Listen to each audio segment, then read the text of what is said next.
5 common mistakes when buying a resale So property. the first common mistake, we cannot use CPF to pay for our stamp duty because we can only request CPF to disperse one instead of multiple times. For example, your 15% payment, stamp duty, and your legal fee. So make sure to prepare enough cash for your stamp duty and then request back from CPF.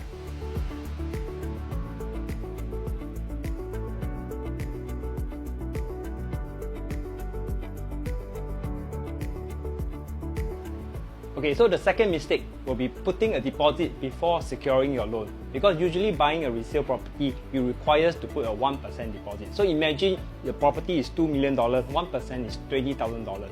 If you have not secured your loan, this $20,000 might be forfeited if you can't proceed to buy the property.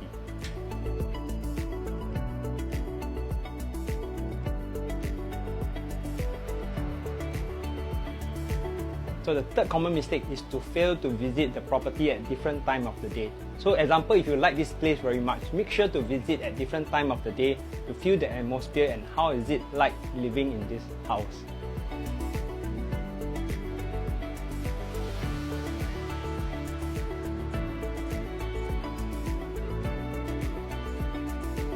So the fourth common mistake is to underestimate the renovation cost needed. So in today's context, any renovation easily costs over $100,000. So if you found a unit that is already tastefully renovated, do consider this unit.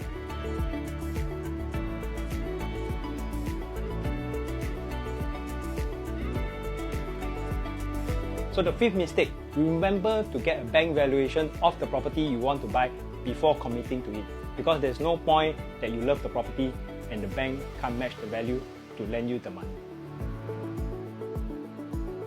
Come for this exclusive viewing today.